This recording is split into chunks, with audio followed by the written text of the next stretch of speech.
Salve, salve, senhoras e senhores, meninos e meninas, garotos e garotas, jovens discentes, professor Luciano, diagnóstico imunológico. E hoje vamos estar dando sequência à construção de um raciocínio dentro desta disciplina. Vamos discutir um pouquinho sobre a inflamação, vamos discutir um pouquinho sobre dois exames, mais precisamente, que estão dentro desse cenário do processo inflamatório, um exame chamado PCR, proteína C reativa, e da mesma forma, síncrona e sinergicamente, vamos discutir um exame com o nome de fator reumatoide, FR. Bem, eu vou dividir essa aula, apesar de serem apenas 15 slides, eu vou dividir essa aula em duas partes, em dois momentos, apesar de serem poucos slides, entendemos que para o início do semestre eles se tornam um pouco complexos. Eu só quero retomar com os senhores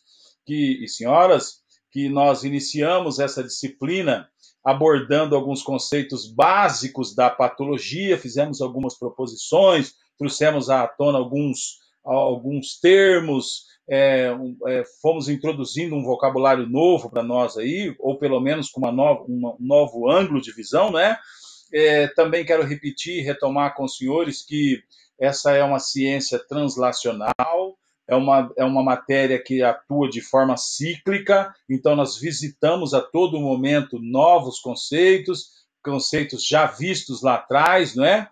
Visitamos as ciências básicas e também quero retomar com os senhores, só relembrar que quando falamos de diagnóstico imunológico, o ato de realizar um diagnóstico, passa pela proposta de se fazer uma interpretação, necessita de uma interpretação. Quando falamos de interpretação, nós devemos entender que é um conceito, é uma palavra polissêmica, né? Pois depende do desenvolvimento de diferentes habilidades por parte de vocês, para que vocês desenvolvam a competência para realizar o diagnóstico imunológico. Ou seja, vamos precisar de diferentes habilidades para desenvolver essa competência aí, que é fazer o diagnóstico imunológico. Bem, então, dentro desse contexto, dentro dessa proposta do diagnóstico imunológico, vamos estudar dois exames, certo? Que estão dentro desse cenário aí da inflamação. Então, primeiro nós vamos ter que rever ou ver alguns conceitos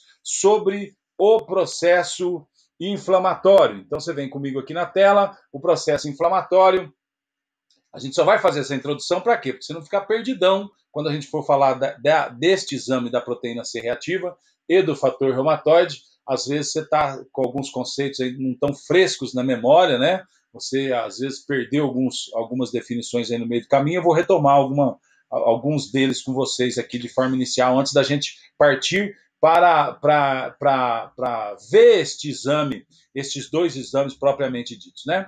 Então, processo inflamatório, reações de defesa do organismo.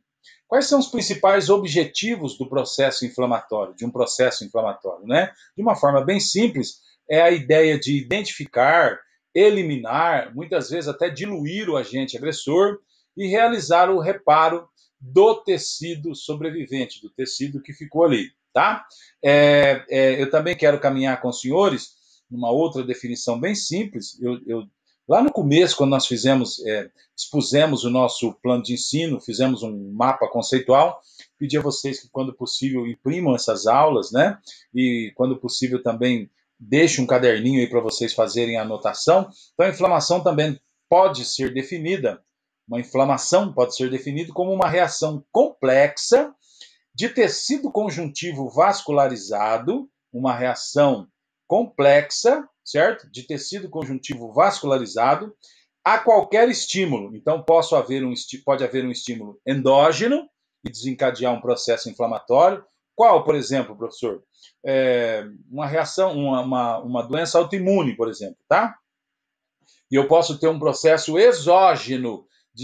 Eu posso queimar a mão no fogão, eu posso pisar num prego, posso chutar o canto da cama quando eu vou no banheiro de madrugada, posso desencadear um processo através de um processo exógeno, desencadear um processo inflamatório. E que visa o quê? Como nós acabamos de pontuar, visa identificar, eliminar o agente agressor e realizar, a princípio, o reparo tecidual, tá? Então, se de alguma maneira esses conceitos são novos para vocês, vou pedir toda a atenção para que você siga comigo aqui, para nós irmos discutindo juntos o processo inflamatório. Aqui eu coloquei para vocês uma lâmina bem simples, bem simplória, falando sobre a cascata de inflamação.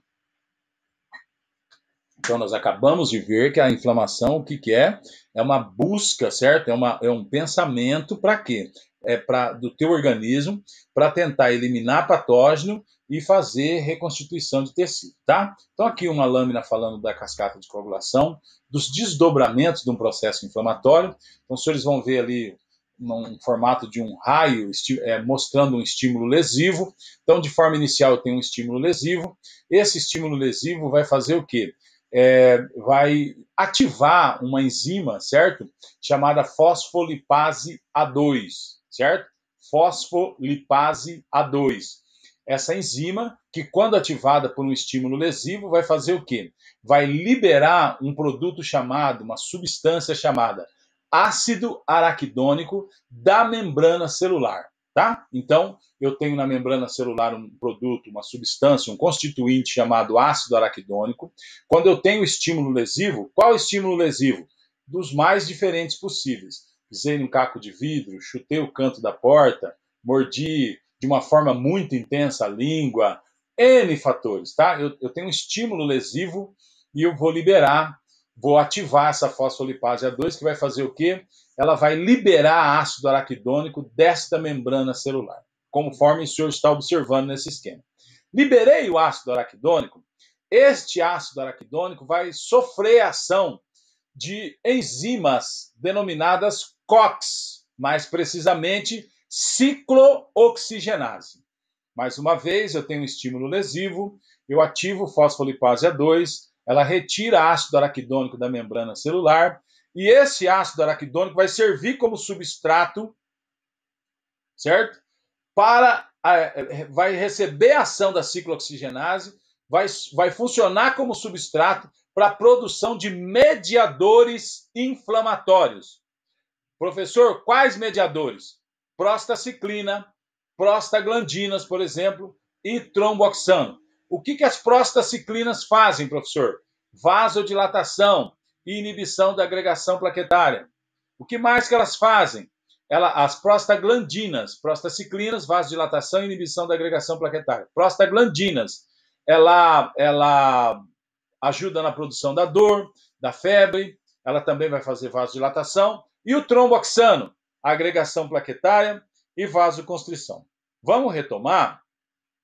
Professor, bem, eu tenho um estímulo lesivo. Então, eu tenho a ativação da fosfolipase, retira ácido araquidônico da membrana celular, e esse ácido araquidônico, sobre a ação das ciclooxigenases, ou COX-1 e 2, vai dar sequência ao processo inflamatório. Bem, que processo inflamatório é esse? Vou pedir licença para vocês, vou voltar lá. Qual é a diferença de um tecido inflamado para um tecido não inflamado? O tecido inflamado vai passar por estes sinais flogísticos, esses sinais cardinais que estão descritos aqui no final dessa lâmina. Calor, dor, tumor, rubor e perda de função. A diferença de um tecido inflamado para um não inflamado é que o tecido inflamado apresenta calor, dor, tumor, rubor e perda de função. Muito destes sinais, tá, vão ser desencadeados por esta sequência do processo inflamatório. Então, eu tenho um estímulo lesivo, certo? Consequentemente, ativação de fosfolipase, A2, e, consequentemente, eu vou ter o quê? A extração desse ácido araquidônico da membrana celular e sofrendo a ação da ciclooxigenase, também conhecida como COX-1, nós vamos ter uma sequência deste processo inflamatório, tá? Então, eu vou falar para vocês, os senhores vão fazendo alguns registros, para muitos, nós estamos começando a discutir esse processo inflamatório, nós vamos ter o que nós chamamos de eventos vasculares e nós vamos ter o que nós chamamos de eventos celulares. Bem, então vamos lá, gente. Então, acabei de ter um estímulo lesivo, consequentemente, eu ativei fosfolipase, eu vou retirar ácido araquidônico da membrana celular, ele vai sofrer a ação da COX-1, 2, e, consequentemente, vamos ter como desdobramentos a produção de prostaglandinas, prostaciclinas e tromboxano, que os senhores já estão de posse da informação, o que eles vão fazer. A provável sequência de fenômenos da inflamação vai ser o seguinte: eu vou ter um estímulo, então, consequentemente, qual estímulo? Uma lesão, ou um patógeno penetrando, ou uma lesão e junto, pisei num prego e tinha uma bactéria naquele prego, certo? Ou ambas as duas coisas juntas, tá? Então, eu vou ter um estímulo, de forma sequencial, eu vou ter os eventos que nós chamamos de vasculares, depois eu vou ter os eventos que nós chamamos de celulares, eu estou dividindo didaticamente, mas isso acontece junto, e eu vou ter os fenômenos exudativos. Possíveis resultados, desdobramentos desta inflamação.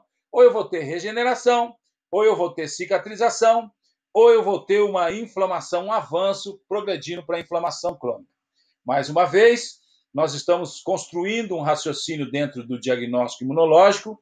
Vamos discutir hoje com os senhores, e eu vou dividir essa aula em duas partes, dois exames, o PCR, proteína C reativa, e o FR, o fator reumatoide. Para isto, nós estamos discutindo, fazendo uma introdução sobre o processo inflamatório, para que quando você vai fazer o diagnóstico, para que você vá fazer a leitura desses exames, você tenha um raciocínio construído dentro do processo inflamatório. Para isso, eu coloquei para os senhores algumas características, as 5 características que diferenciam um tecido inflamado do não inflamado: calor, dor, tumor, rubor e perda de função. Nós colocamos que, após o processo lesivo, nós temos esses desfechos que os senhores acabaram de ver nessa lâmina, e eu coloquei a provável sequência dos fenômenos da inflamação, que, além do estímulo, são os eventos vasculares, celulares, os exudativos e os possíveis desdobramentos resultados do processo inflamatório, a regeneração, cicatrização ou a inflamação crônica. Vem comigo, então, vá fazendo as suas anotações. Quando nós falamos de estímulo, então falamos da lesão propriamente dito, tá? Da agressão, do patógeno. Quando falamos de eventos vasculares, eu quero que o senhor não se esqueça de 2 situações. Eu vou ter vasodilatação e eu vou ter aumento da permeabilidade, tá? Então, quando eu falo de vasodilatação, o que está acontecendo? Está aumentando o calibre do meu vaso, tá? Então, por quê? Por isso é que vão acontecer aqueles eventos do processo inflamatório. O lugar vai ficar quente, vai ficar dolorido, nós vamos apresentar um inchaço, vai ficar vermelho e muitas vezes vai haver a sequência para a perda de função. Eu vou ter os eventos, num primeiro momento, os eventos vasculares, vasodilatação, e junto disso eu vou ter um aumento de permeabilidade, certo? Vai formar o quê? Canais no endotélio. Aquele vaso que as células estavam todas justapostas, eles vão abrir canais, tá? E por estes canais vai acontecer o quê? Migração celular, vai acontecer migração de proteínas, vai haver a saída de líquido, certo? Muitas vezes formando edema. Não vou discutir o edema, porque os senhores terão na matéria de patologia lá na frente, os senhores estudarão distúrbios hemodinâmicos e vão ver com mais precisão, com mais cuidado um pouco esse tema do edema, tá? Então, nós teremos o estímulo, possíveis desdobramentos da inflamação, o estímulo, eventos vasculares, e quando teremos os eventos vasculares, nós temos que pensar em vasodilatação e aumento da permeabilidade, vou formar canal do endotélio, vai haver uma nova conformação celular e eu vou abrir espaços para que haja o quê? A migração de células, migração de proteínas e saídas de líquido. Aqui eu abro um parênteses, quando estamos discutindo os eventos vasculares e falamos de vasodilatação e aumento de permeabilidade, que os senhores se anotem, não se esqueçam que este líquido pode ser um exudato, um líquido com uma quantidade maior de proteínas, e ele pode ser um transudato, ou seja, eu só posso ter um ultrafiltrado a nível de plasma, tá? Sem proteínas, no caso.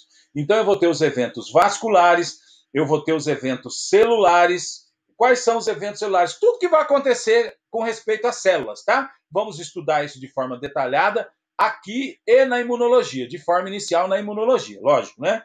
Mas vamos também discutir isso aqui, porque o tema é diagnóstico imunológico da nossa matéria desse semestre. Quando falamos de eventos celulares, nós estamos falando, por exemplo, da saída. O leucócito está correndo a nível de centro de vaso, tá? Ele vai margear, vai acontecer a marginação dessas células, Então, os leucócitos, por exemplo, vai acontecer uma marginação, depois eles vão começar a rolar, certo? Dentro deste vaso, para sair do vaso, procurando esses espaços que nós discutimos, procurando esses canais do endotélio. Então, primeiro vai haver uma marginação, depois vai haver uma rolagem, tá? Por quê? Porque eles vão colar, eles vão grudar, eles vão se ligar naquelas proteínas chamadas selectinas, que os senhores já tiveram a oportunidade de estudar. Se não tiveram, vamos discutindo aqui. E, consequentemente, vai passar depois não só as selectinas, mas eles vão começar a se aderir de uma forma mais intensa, mais forte às integrinas,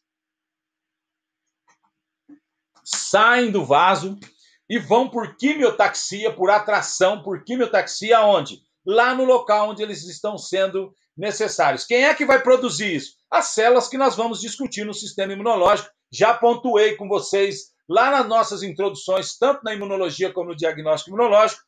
Eu passei para vocês um hemograma. Quem não acessou isso aí está disponível no seu NEAD, no seu núcleo de ensino à distância. Nós temos diversas células descritas, circulantes, né, a nível de corrente sanguínea, e estão descritas num exame chamado hemograma, que eu já tive a oportunidade de abordar de forma inicial com os senhores. Nós temos lá células neutrófilos, eosinófilos, basófilos, linfócitos e monócitos, os glóbulos brancos, as leucócitos, leucodibrancos, de células brancas, tá? E estas células vão produzir diversas substâncias que vão nos permitir dar sequência a esse processo inflamatório. De novo comigo, me perdoem a redundância. Então, diferença de um tecido inflamado para o não inflamado, o inflamado tem calor, dor, tumor, rubor e perda de função.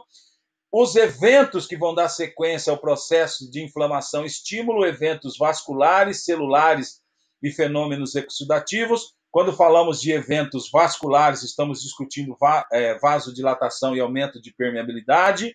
Vamos ter migração de células, proteína e saída de líquido, que pode ser exudato ou transsudato. Nós temos os eventos celulares, e aí, por exemplo, se pegarmos de forma, como exemplo, os leucócitos, né? Eu vou pegar esses leucócitos, por exemplo, posso pegar mais precisamente um neutrófilo, que é um tipo de leucócito. O que é que ele vai fazer? Marginação, vai fazer rolagem, vai se ligar de uma forma fraca às selectinas, vai se ligar de uma forma mais intensa para que aconteça diapedese às integrinas, saiu do vaso, vai para o tecido, e lá no tecido ele vai para... Como é que ele vai chegar no lugar onde ele é necessário? Através da quimiotaxia. Fenômenos exudativos é um conjunto de modificações provocadas o quê? Pelo agente inflamatório, tá? Que resulta na liberação de mediadores químicos e seus desdobramentos na sequência da imunidade. Estamos lembrando da imunologia, já aprendemos isso, temos a imunidade inata, temos a imunidade adaptativa. Estamos discutindo processo inflamatório agudo e crônico. Quando falamos de agudo, estamos falando de horas, talvez dias, muito semana, tá? E podemos falar de processo inflamatório crônico, meses, anos, toda a vida. Professor, uma doença crônica, o diabetes, por exemplo, é uma doença, uma patologia, uma síndrome que inflama seu organismo. Uma doença autoimune, por exemplo, esclerose múltipla, lúpus eritematoso sistêmico, artrite reumatoide, são patologias que vão fazer o quê? Que vão deixar o seu corpo constantemente inflamado. Quando falamos de inflamação aguda e crônica, características gerais de cada uma delas. Quando falamos de inflamação aguda, curta duração, horas, dias, as principais características a exudação de fluidos e proteínas plasmáticas. Vai acontecer o edema, como eu disse, vamos discuti-lo nos distúrbios hemodinâmicos. Migração de leucócitos. Quais leucócitos? Não se esqueçam que nós temos vários leucócitos: neutrófilos, eosinófilos, basófilos, linfócitos e monócitos são leucócitos. Precisamente os de ataque, os que começam o processo, são os neutrófilos, tá? Eles, a princípio, fagocitam patógenos, né? E quando falamos de inflamação crônica, estamos falando de uma duração mais longa, estamos falando de semanas, meses, anos. Principais características, as presenças também de leucócitos, mas quais leucócitos? Os linfócitos, ligados de uma forma mais intensa à imunidade adaptativa. E também temos os macrófagos. Não se esqueçam, monócitos, enquanto eles estão na circulação, eles vão diferenciar-se em macrófagos, e os macrófagos, não quero que os senhores se esqueçam, macrófagos são células apresentadoras de antígenos. Macrófagos mais células dendríticas são células apresentadoras de antígenos. Só quero pontuar para os senhores de forma bem simples, me perdoem a simplicidade. Estou falando de forma inicial aqui para muitos do processo inflamatório, da cascata de inflamação. Quando falamos de inflamação, nos lembramos dos anti-inflamatórios, que os senhores também vão ter a oportunidade de discutir em farmacologia, tá? Só para pontuar para os senhores, os anti-inflamatórios, eles apresentam uma classificação, uma categorização em AIES, anti-inflamatórios esteroidais, geralmente o que nós chamamos de corticoides, popularmente, né? E os AINES, anti-inflamatórios não esteroidais, e eles vão receber a ação destas enzimas. Quando você toma um anti-inflamatório, o que é que você está fazendo? Você está bloqueando, quando você toma um anti-inflamatório não esteroidal, você está bloqueando a COX. Por exemplo, eu tomei um diclofenaco, um cetoprofeno, eu estou bloqueando COX-1 e 2. COX-1 é o que a gente chama de constitutiva, COX-2 é uma enzima inflamatória, que eu vou explicar para vocês isso com mais paciência no próximo videoaula. Então, ou também na nossa aula presencial conectada ou remota. Então, mais uma vez, quando falamos de inflamação, nos lembramos dos anti-inflamatórios. AIES,